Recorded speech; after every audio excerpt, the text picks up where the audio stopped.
اعوذ باللہ من الشیطان الرجیم بسم اللہ الرحمن الرحیم۔ وقال، اور اس شیطان نے اللہ تعالیٰ سے کہا کہ لأتخذن، میں ضرور لوں گا من عبادک، تیرے بندوں میں سے نصیبا مفروضا، ایک حصہ مقرر کیا ہوا۔ میں تیرے بندوں کو گمراہ کروں گا، ایک حصہ اپنا میں لوں گا ان سے۔ وَلَأُضِلَّنَّهُمْ، اور میں ضرور ان کو گمراہ کروں گا۔ وَلَأُمَنِّيَنَّهُمْ، اور میں ان کو آرزوؤں میں لگا دوں گا، خواہشات اور باطل امیدیں دلاؤں گا۔ وَلَآمُرَنَّهُمْ، اور میں ان کو حکم دوں گا۔ فَلَيُبَتِّكُنَّ آذَانَ الْأَنْعَامِ، تو وہ میرے حکم پر ضرور چیریں گے جانوروں کے کان۔ وَلَآمُرَنَّهُمْ، اور میں ان کو حکم دوں گا۔ فَلَيُغَيِّرُنَّ خَلْقَ اللَّهِ، وہ ضرور تبدیل کریں گے اللہ کی بنائی ہوئی چیزوں کو، اللہ کی تخلیق میں رکاوٹ ڈالیں گے۔ وَمَن يَتَّخِذِ الشَّيْطَانَ وَلِيًّا مِّن دُونِ اللَّهِ، اور لوگوں جو بھی بنا لیتا ہے شیطان کو دوست اللہ کی ذات کو چھوڑ کے، فَقَدْ خَسِرَ خُسْرَانًا مُبِينًا، پس بے شک وہ نقصان میں پڑا، صریح طور پر، واضح طور پر وہ نقصان میں پڑ گیا۔ یعدہم، شیطان ان سے وعدہ کرتا ہے، ویمنیہم، اور ان کو تمناؤں میں لگا دیتا ہے، آرزوؤں میں ڈال دیتا ہے۔ وما یعدہم الشیطان، اور نہیں وعدہ کرتا ان سے شیطان، الا غرورا، مگر دھوکہ، غرور اور دھوکے کا وعدہ کرتا۔ اولئک مأواہم جہنم، یہی وہ لوگ ہوں گے جن کا ٹھکانہ جہنم ہوگا۔ ولا یجدون عنہا، اور نہیں وہ پائیں گے اس جہنم سے، اس آگ سے، محیصا، بھاگنے کی کوئی جگہ۔ والذین آمنوا، اور جو وہ لوگ جو ایمان لائے، وعملوا الصالحات، اور نیک اعمال کیے، سندخلہم، ان قریب ہم ان کو داخل کریں گے، جنات، ایسی جنتوں میں، ایسے باغات میں کہ تجری من تحتها الانہار، جن کے نیچے نہریں جاری ہوں، خالدین فیہا ابدا، وہ ان باغات میں، ان جنتوں میں ہمیشہ رہیں گے۔ وعد اللہ حقا، اللہ کا وعدہ سچا ہے۔ ومن اصدق من اللہ قیلا، اور اللہ سے زیادہ سچ بولنے والا کون ہو سکتا ہے۔ سورۃ النساء کی آیت نمبر 118، 119، 120، 121 اور 122، یہ 5 آیتیں آپ کے سامنے تلاوت ہوئی ہیں، آپ نے ترجمہ سماعت فرمایا۔ ان آیتوں کا پہلا درس کل گزر چکا ہے، جس میں بہت ساری چیزیں بھی بتائی تھیں۔ ایک تو کہ شیطان بمقابلہ انسان، جب سے انسان کو، حضرت آدم علیہ السلام کو اللہ تعالیٰ نے پیدا فرمایا، پہلے 2 مخلوقیں تھیں، فرشتے اور جنات۔ تو سب سے پہلے اللہ نے فرشتوں کو بنایا، پھر جنات کو بنایا، پھر جنات پوری زمین پر ہر جگہ قابض تھے، تو پھر اللہ تعالیٰ نے شیطان چونکہ جنوں میں سے تھا، تو اس کے سامنے تیسری مخلوق حضرت آدم علیہ السلام کو پیدا فرمایا کہ اب میں ایسی مخلوق بنا رہا ہوں جو میرے نائب ہوں گے، میرے خلیفہ ہوں گے۔ تو شیطان بگڑ گیا، چونکہ وہ تو اللہ کے نوابت کے لیے، نیابت کے لیے یہ کر رہا تھا، تو اللہ تعالیٰ نے ایک امتحان دیا فرشتوں کو اور شیطان کو، سب کو حکم دیا کہ اب اس آدم کی جو عظمت ہے، جو توقیر ہے، اب اس آدم کو سجدہ کرو۔ تو وہاں سے شیطان نے سجدے سے انکار کیا، سارے فرشتوں نے سجدہ کیا، تو اللہ تعالیٰ نے اسے اپنے دربار سے نکال دیا، مردود اور لعین بنا دی۔ تو اس وقت سے شیطان انسان کا ازلی دشمن بن گیا کہ میں آدم کو بھی اور اولاد آدم کو بھی گمراہ کروں گا۔ تو اس نے اللہ تعالیٰ سے ایک مدد مانگی، ایک دعا کی کہ اے اللہ، آپ میرے رب ہیں، اور آپ نے مجھے جس آدم کی وجہ سے گمراہ کیا، اب مجھے جب تک یہ آدم موجود ہے، یعنی قیامت کے دن تک، جب تک انسانیت موجود رہے گی، اس وقت تک آپ مجھے زندگی عطا فرمائیں۔ تو پھر کیا کرو گے تم زندگی کو لے کے؟ اس نے دوسری جگہ قرآن مجید میں کل میں نے ذکر کیا، لَأُزَيِّنَنَّ لَهُمْ فِي الْأَرْضِ وَلَأُغْوِيَنَّهُمْ أَجْمَعِينَ، کہ فبما اغویتنی، جس کی وجہ سے آپ نے مجھے گمراہ ٹھہرا دیا، میں اس کو لیے دنیا کو مزین کروں گا، زمین کو میں اس کے لیے مزین کروں گا، زمین کی چیزوں کو مزین کروں گا، دنیا کے اندر میں اس کا دل لگاؤں گا، وَلَأُغْوِيَنَّهُمْ أَجْمَعِينَ، میں ان سب کو گمراہ کروں۔ پھر دوسری جگہ ثُمَّ لَآتِيَنَّهُمْ، پھر اس نے کہا کہ میں ان کے سامنے آؤں گا، من بین ایدیہم، سامنے سے، ومن خلفہم، پیچھے سے، وعن ایمانہم، ان کی دائیں طرف سے، وعن شمائلہم، ان کے بائیں طرف سے، ہر طرف سے میں ان پر حملہ کروں گا اور میں ان کو گمراہ کروں گا۔ تو کل یہ بھی ذکر ہوا تھا کہ شیطان انسان کے دل میں وسوسہ ڈالتا ہے، وسوسے کو پھر بڑھاتا ہے، بڑھاتے بڑھاتے ان کی لڑائی کروا دیتا ہے اور غلط فہمیاں پیدا کر دیتا ہے، اور بعض دفعہ غلط فہمی کی بنیاد پہ لڑائی کہاں سے کہاں تک چلی جاتی ہے، کتنے بڑے بڑے فیصلے انسان کر دیتے ہیں، بعد میں جب دیکھتے ہیں بھئی یہ تو غلط فہمی ہوگی۔ تو یہ سب شیطان کا کیا دھرا، الذی یوسوس فی صدور الناس، کہ وہ کہ جو لوگوں کے دلوں میں وسوسے ڈالتے۔ میں نے کل حضور علیہ السلام کا واقعہ ذکر کیا تھا کہ حضور مسجد نبوی میں اعتکاف بیٹھے ہوئے تھے، تو آپ کی زوجہ محترمہ ام المؤمنین حضرت صفیہ رضی اللہ تعالی عنہ کسی کام سے ملنے کے لیے آئیں، تو حضور ان کو چھوڑنے کے لیے باہر دروازے تک گئے، تو سامنے سے دو صحابی، دو آدمی آ رہے تھے، وہ جلدی جلدی حضور کو جب انہوں نے دیکھا تو جلدی جلدی آگے گزرنے کی انہوں نے کوشش کی، تو حضور نے ان کو روک لیا، کیونکہ اندھیرا تھا، رات کا وقت تھا۔ تو حضور نے فرمایا کہ دیکھو بھائی، یہ میری بیوی ہے، یہ حضرت صفیہ ہے، کسی کام سے آئی تھی، میں اعتکاف بیٹھا ہوا۔ صحابہ نے کہا اللہ کے نبی، ہم کو تو آپ پر کوئی شک نہیں ہے، ہمارے دل تو آپ کی طرف سے صاف ہیں، لیکن حضور علیہ السلام نے فرمایا ان الشیطان یجری من الانسان مجری الدم، کہ شیطان انسان کے اندر وہاں تک گھس جاتا ہے جہاں تک خون پہنچتا ہے، خون کے ساتھ ساتھ چلتا ہے اور انسان کے دلوں میں وسوسے ڈالتا ہے۔ تو اس لیے جہاں انسان کی رگوں میں خون دوڑ رہا ہے تو یہ بھی وسوسے ڈالتا ہے، تو اس لیے جتنی باریک نسیں ہیں ان میں بھی شیطان وسوسے ڈالتا ہے۔ تو حضور نے کہا کہ گویا کہ تمہارے دل میں یہ کہیں وسوسہ نہ ڈال دیتا، یعنی یہ بھی ہو سکتا ہے رات کے وقت یہ حضور کون ہے، کس عورت کے پاس کھڑے ہیں، اس وقت کہاں کھڑے ہیں، کتنے سوال پیدا کر دیتا، اور پھر بدگمانی پیدا ہو جاتی، پھر بدگمانی ہوتی تو ان کے دین کا نقصان ہو جاتا۔ تو اس لیے کسی جگہ بھی بدگمانی نہ پیدا کرنے، اپنے معاملات کو بالکل بندہ صاف رکھے اور اپنی زبان کو کنٹرول رکھے، اپنے دماغ پر، اپنے خیالات پر پہرا لگائے کہ کوئی چیز بھی ایسی نہ ہو کہ جس کی وجہ سے وسوسہ، شبہ، شک، تشکیک پیدا ہو جائے، اعتراض پیدا ہو جائے۔ آگے شیطان نے اللہ تعالیٰ کی بارگاہ میں جب اس کو اللہ نے مردود بنایا تو اس نے ایک جملہ کہا جو اللہ نے یہاں ذکر فرمایا، وقال، اس نے کہا کہ لَأَتَّخِذَنَّ مِنْ عِبَادِكَ نَصِيبًا مَفْرُوضًا، اے اللہ میں تیرے بندوں میں سے جو میرا حصہ ہوگا گمراہی کا وہ میں لوں گا، لَأَتَّخِذَنَّ، میں ضرور بھی ضرور لوں گا، من عبادک، تیرے بندوں میں سے، نصیباً، ایک حصہ، مفروضاً، جو مقرر کیا گیا ہے، جو میرے حصے کا ہے میں ان کو گمراہ کروں گا، بلکہ اکثریت میرے ساتھ ہوگی، اور تیرے فرمانبردار بندے بہت اقلیت میں ہوں گے، بہت کم ہوں گے۔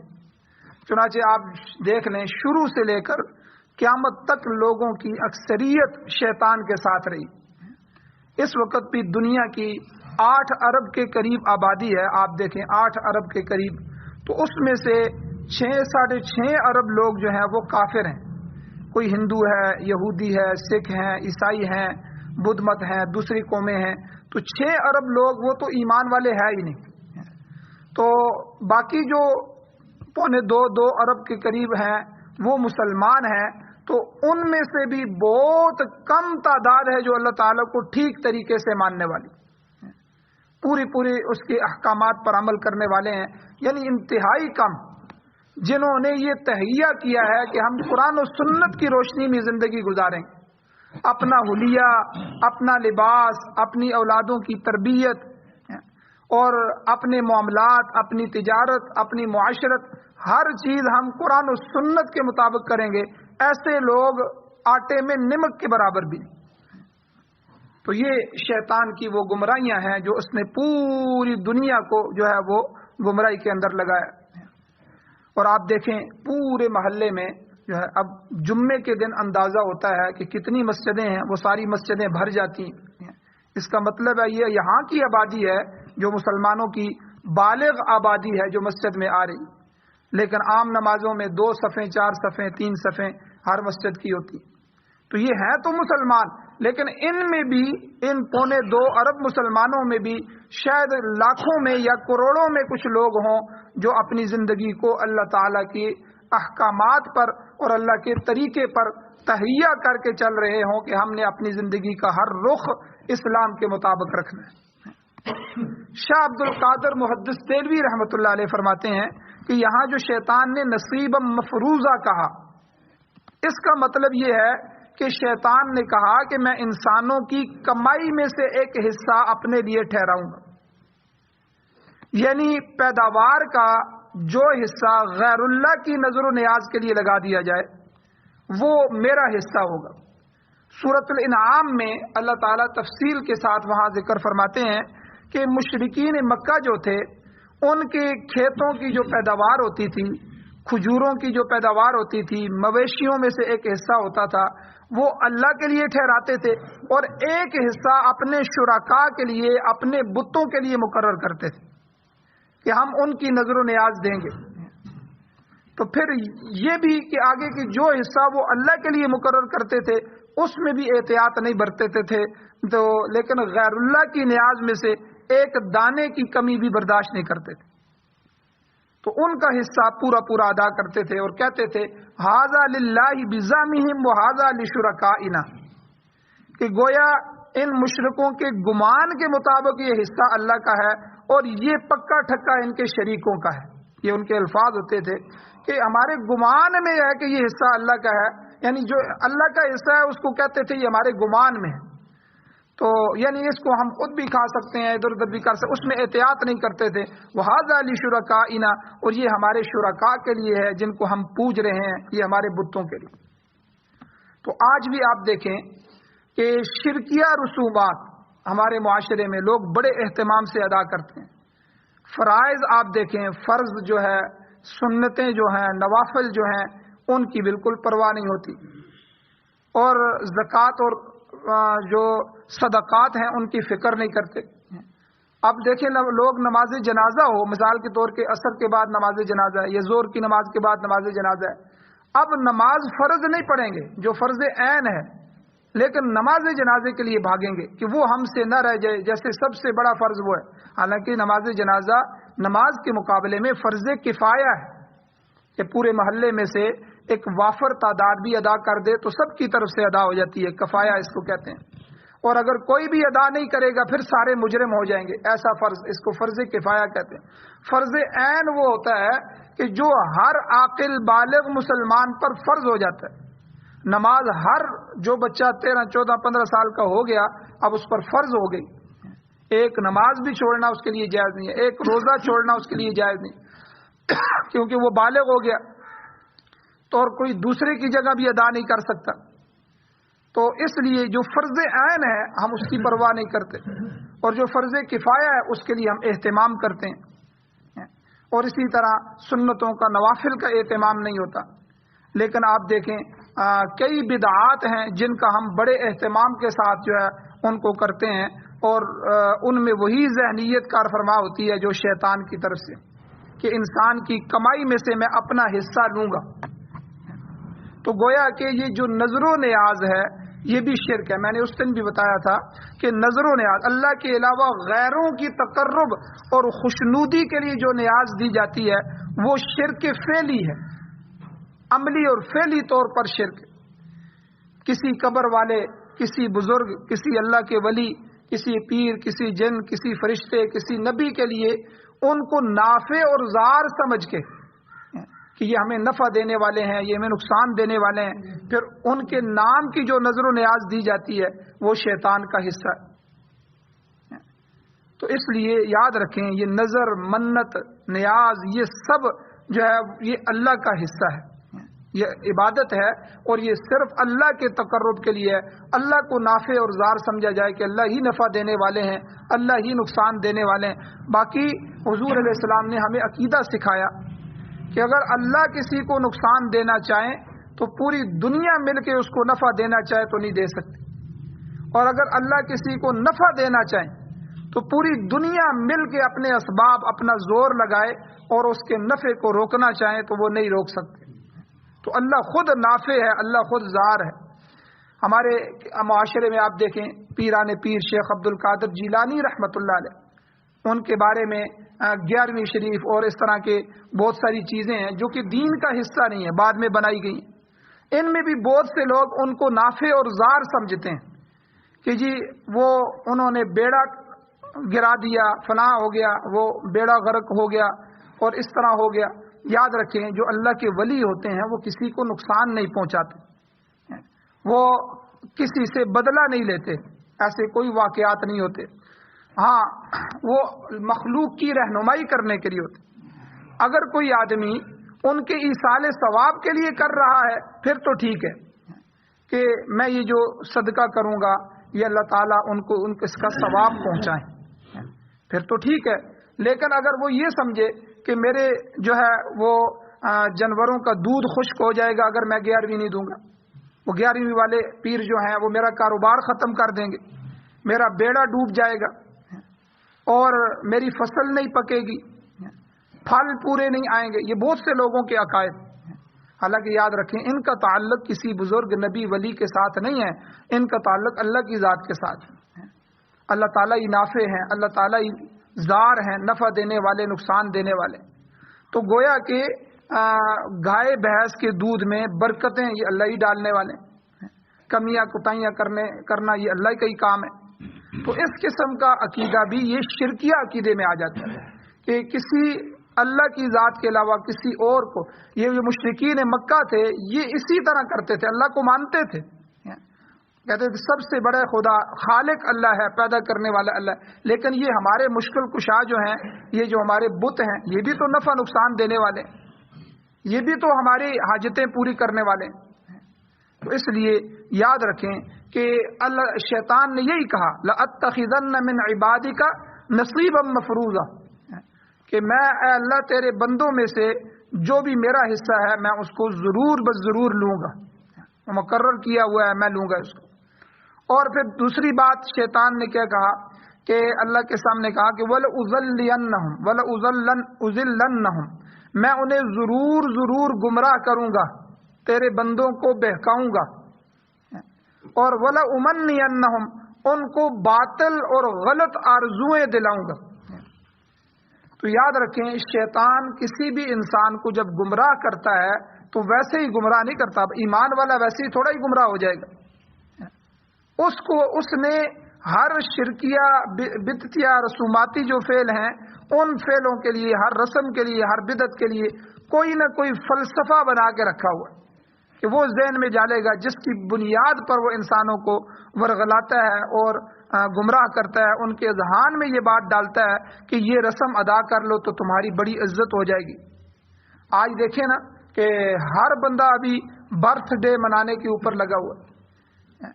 کئی میں نے ایسے اسلامی مالدار لوگوں کو دیکھا ہے, ایسے گھرانوں کو دیکھا ہے جن کی بچیاں پردہ کرتی ہیں, لیکن جب ان کی سوسائٹی کے مطابق کوئی فنکشن ہو جائے اس میں وہ اپنا پردہ بھی اتار دیتی ہیں کہ اس معاشرے میں ہماری عزت اسی میں ہے, یہ لوگ کیا کہیں گے, ہم بڑے لوگ ہیں.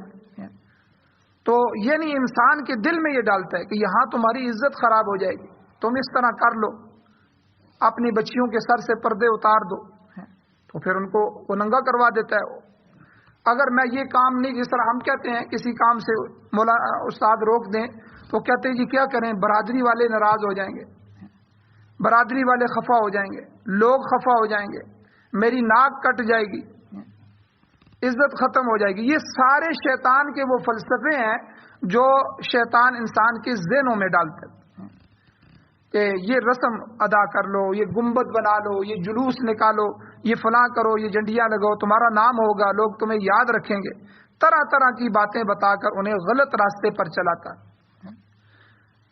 اور اسی طرح آپ دیکھیں دنیا میں حقوق نسواں، عورتوں کے حقوق، اب بظاہر تو بڑا پیارا سا لیبل ہے بھئی عورت کے حقوق ہونے چاہیے، لیکن اسی حقوق کے نام سے اسی لیبل کو لگا کر جو ہے پوری دنیا کی عورت کو گمراہ کر دیا گیا کہ باہر نکلو، اپنے حقوق کے لیے آواز لگاؤ۔ پہلے جو عورت گھر میں بیٹھی تھی اس کو باہر نکالا، اب باہر نکال کے پھر مرد کے خلاف کر دیا۔ ہم اب آزاد ہیں، ہم آزادی کی زندگی گزارتے ہیں۔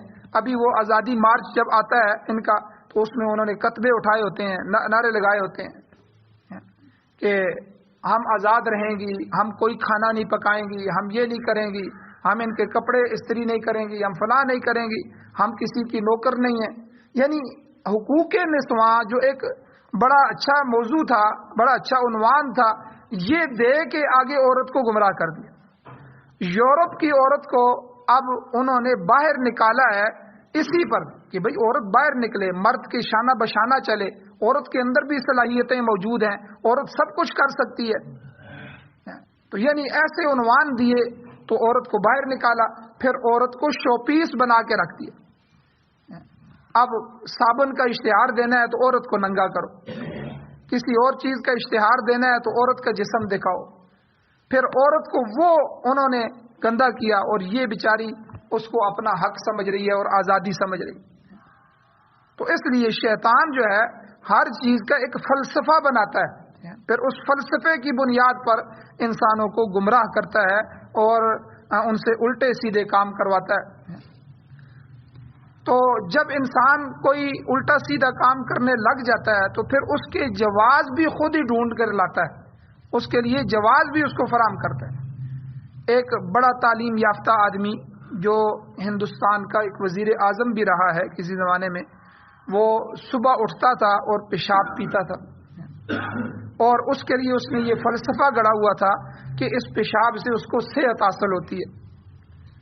حالانکہ پیشاب جو ہے یہ ہضم کا فضلہ ہوتا ہے، گندی چیز ہے، اور میڈیکل سائنس والے، یونانی طبیب اور ایلوپیتھک، یہ سارے حضرات کہتے ہیں پیشاب مضر صحت ہے، مگر پینے والے کا ایک اپنا فلسفہ تھا، اس کے دل میں شیطان نے ایک بات بٹھائی تھی۔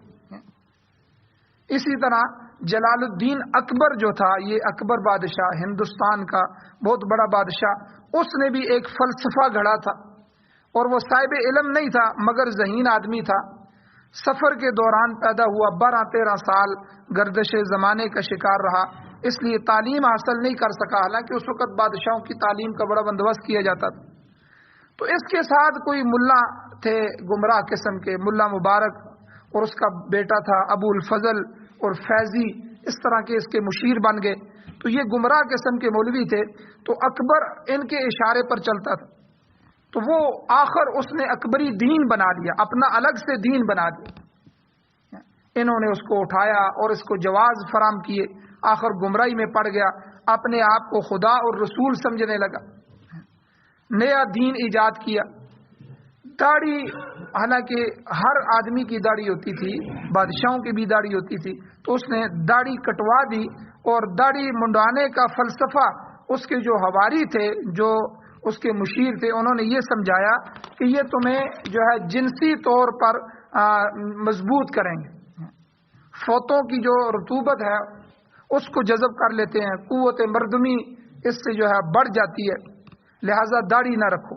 اب دیکھیں یہ شیطانی فلسفہ تھا، طب کے ساتھ اس کا کوئی تعلق نہیں تھا، یہ تو شریعت کے ساتھ اس کا تعلق تھا، مگر شیطان نے اس طرف لگا دیا، بادشاہ نے داڑھی صاف کرا دی، تو باقی لوگ بھی پھر بادشاہ کو دیکھے دیکھی اسی طرح کرنے لگے۔ تو اس لیے یہاں شیطان نے اللہ تعالیٰ سے یہ کہا کہ وَلَأُذِلَّنَّهُمْ وَلَأُمَنِّيَنَّهُمْ، میں ضرور بالضرور ان کو گمراہ کروں گا اور ان کو بہکاؤں گا اور ان کو آرزوؤں میں لگا دوں گا۔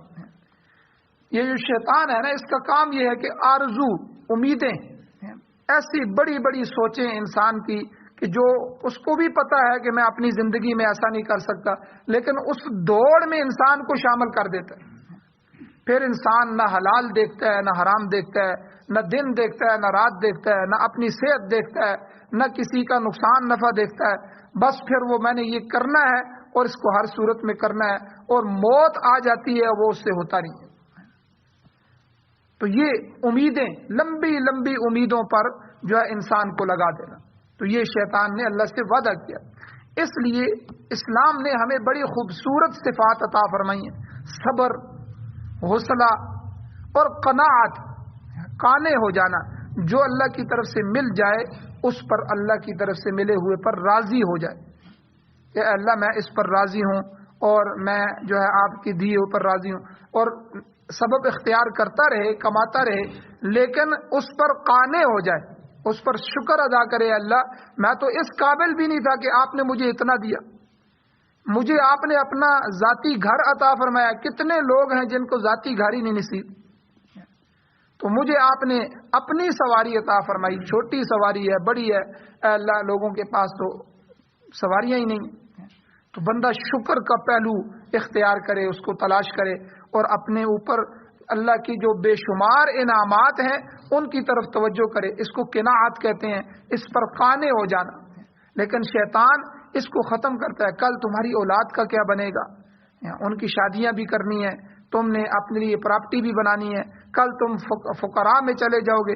اس طرح کے باطل جو ہے خیالات پیدا کر کے پھر جب انسان اس رستے پہ چل جاتا ہے تو پھر لمبی امیدیں دلاتا ہے. تو یہ دونوں چیزیں اللہ نے یہاں ذکر فرمائی. وَلَأُذِلَّنَّهُمْ وَلَأُمَنِّيَنَّهُمْ، میں ان کو گمراہ بھی کروں گا اور لمبی لمبی آرزوؤں میں ڈال دوں گا. تو بہرحال اللہ تعالیٰ سے دعا ہے اللہ ہمیں عمل کی توفیق عطا فرمائے، اور اللہ ان تمام شیطان کی چالوں سے جالوں سے ہمیں محفوظ فرمائے.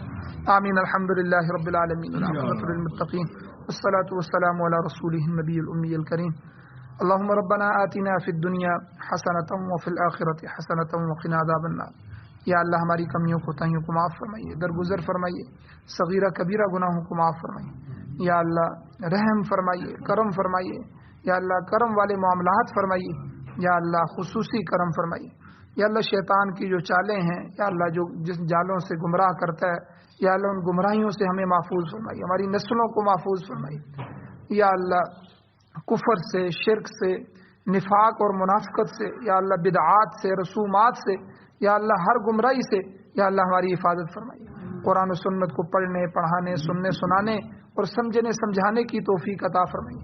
یا اللہ معاشرے میں قرآن و سنت کی بالادستی نصیب فرمائیے، قرآن و سنت کو غلبہ نصیب فرمائیے، امارت اسلامیہ شریعہ خلافت راشدہ نصیب فرمائیے. یا اللہ جو حضرات ایمان کی حالت سے اس دنیا سے جا چکے ہیں ان کی بخشش فرمائیے. یا اللہ پریشان حالوں کی مدد و نصرت فرمائیے، ہم سب کا خاتمہ ایمان پر فرمائیے. صلی اللہ تعالی علی خیر خلقہ محمد و آلہ و صحبہ اجمعین برحمتک یا ارحم الراحمین.